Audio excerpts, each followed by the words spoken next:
this it's water. YouTube, it's been a long time. Like my dash nowhere for like months. YouTube, this is real life, man. Not saying it, the YouTube streets don't contribute to life, but thank you. Anyway, I said let me get on YouTube and share. Welcome back once again, everyone. This is Amuna Israel. If you're new to the channel, feel free to subscribe and all that lovely stuff. I think the best way for me to be able to do some of these YouTube videos is just go live when I have a minute.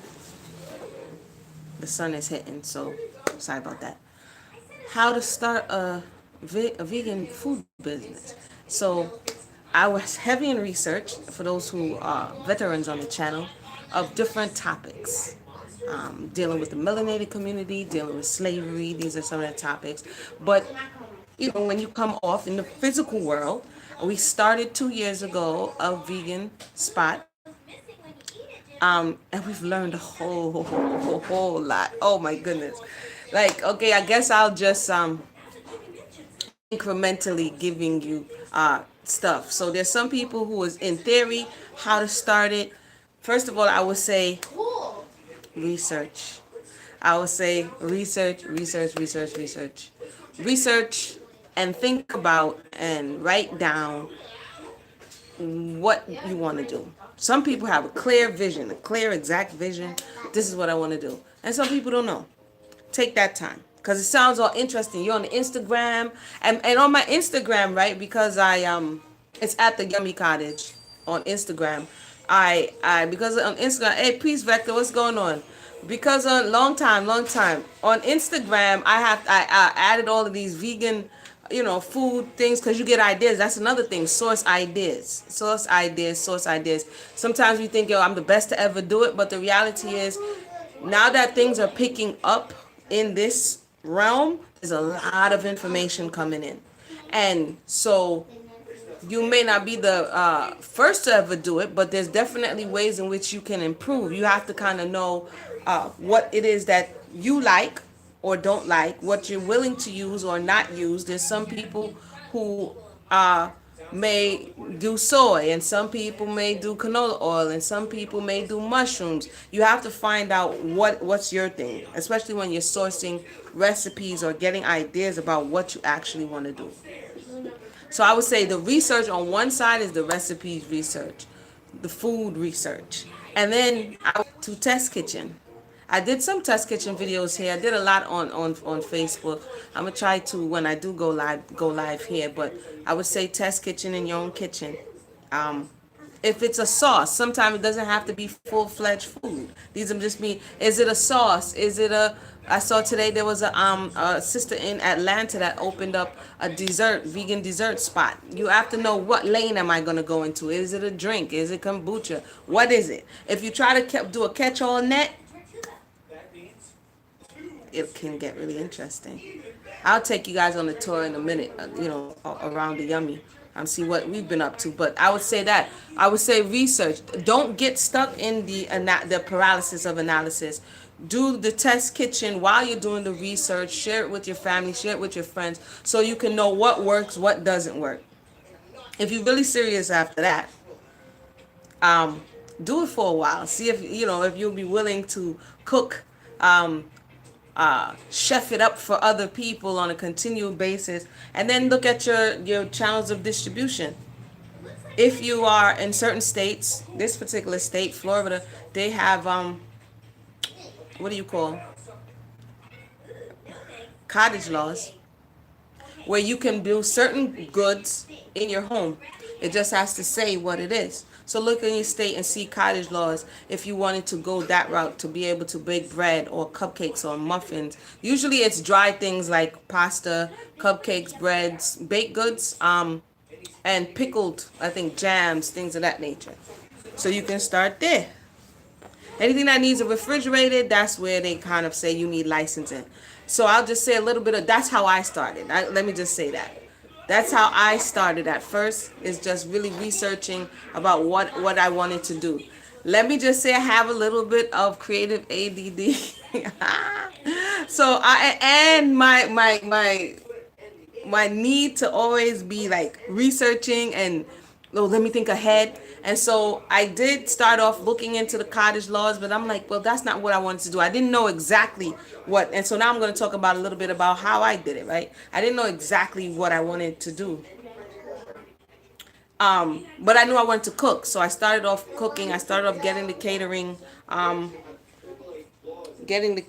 Then I got a kitchen. Then the kitchen didn't facilitate my needs. A commercial kitchen. You have to look around. If you're going to do certain things and you want to form a business around it and don't necessarily want to do baked goods, then you're going to have to find a commissary kitchen, commercial kitchen of some sort. Some cities have more than others. This particular city did not have a lot of choices. So the choice that I had was kind of far from where I was, and it didn't accommodate my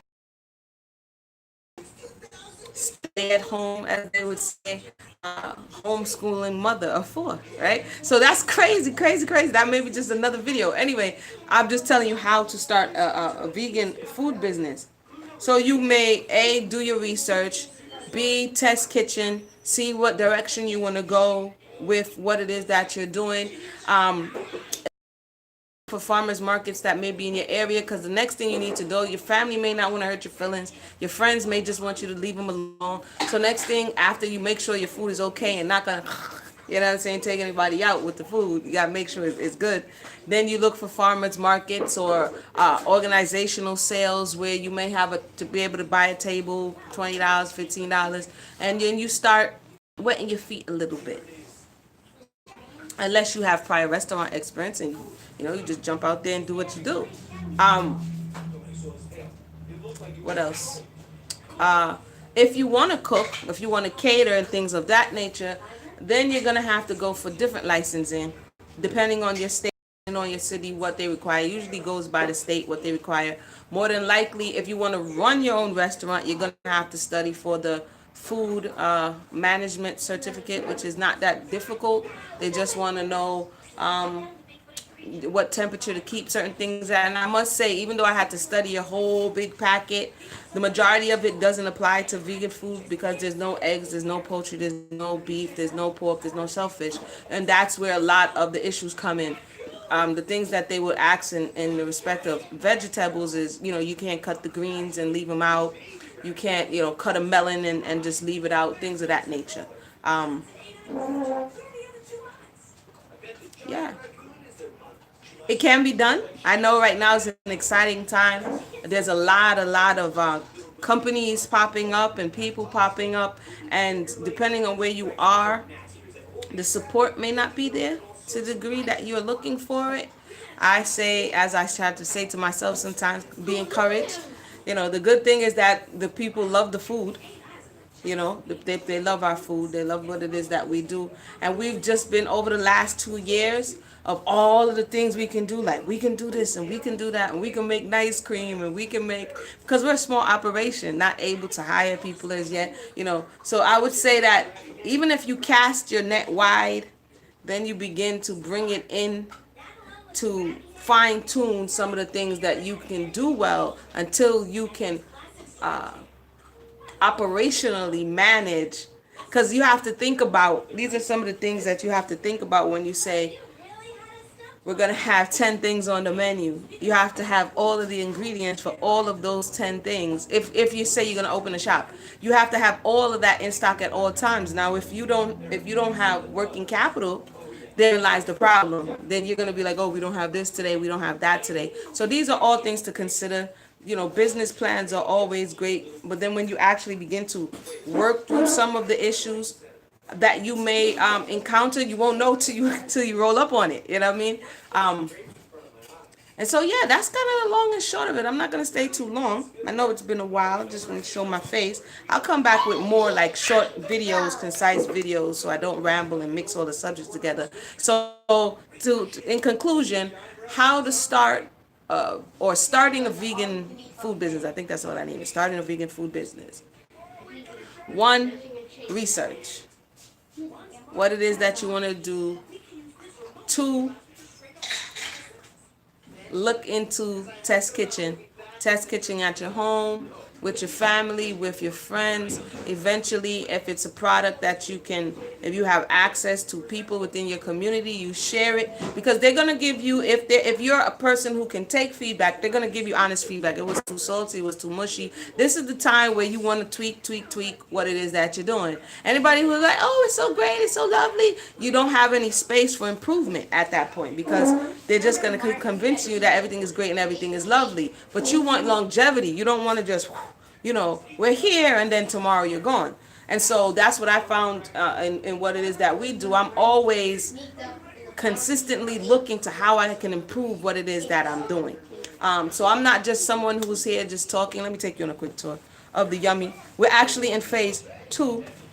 Let me know if you have any questions. There's going to be a series of videos. If you have, as a matter of fact, I'll come back with another video to show you the Yummy. How about that? I'll show you the Yummy on another video. This is where we are now. We've made 2 years doing Yummy Cottage stuff. We made 1.5 years here at the shop. It's been difficult, y'all. So I'm talking from what I know. I always like to go out there in the battlefield and share what I wish somebody would have told me. There wasn't a lot of hand holding for some reason. There wasn't a lot of hand holding. There's a lot of, the Instagram pictures will get you messed up. And then, YouTube videos out your kitchen will get you messed up. Like, it's a whole different world if you are actually trying to do it in the spaces that you inhabit, in your cities and your towns. It's different than, turning on your camera. And shout out to all the YouTube people who do turn on their cameras. But that's one space. That's the test kitchen space. That's where you're doing it at that. But when you go out to service the public, it's a whole different beast. It's a whole different beast. So, let me see if anybody has any questions. That's the beginning. Starting a vegan food business. It kind of applies to any food business, right? But we're special tailoring it to vegan food. And that's pretty much it. Do your research. Oh, how could I forget the most important part? After you do your research, after you do your test kitchen, know what your county and your city requires of you. After that, I can talk about a spot. You don't need money. You don't need money. You know what I mean? Because if you don't have money, then it's going to be a problem. So we'll come back and talk about that. I pray everybody have a blessed day. If you have any questions or comments, put it under the video. We are a vegan food business, and we have been doing so for 2 years. It's been rocky, up and down, but it's not been with the product. It's been with the access to capital. And we'll have another video about this access to capital and how it's difficult for someone who's just re-entering the workforce. With that said, I'll talk to you guys. I'll put links in the description below and all that nice good stuff. And I'll come back and talk more about starting a vegan food business. All right. Oh gosh, how do I stop? It's been so long, YouTube. Where's the stoppy thing? Oops. Hold on, you guys. Where's the stop button? Hey, yeah, due process. It's been a while. I've been here grinding all my life. You know what I'm saying? Doing the right now. Oopsie. Yeah, we've been out here grinding. Just trying to reconfigure. This is what it's been like this. But it's been growth though. It's been growth. Give thanks for the journey. So we'll be back again. I'll try tomorrow. How about that? I'll try tomorrow. Yeah, you gotta get it in. Definitely. All right, y'all.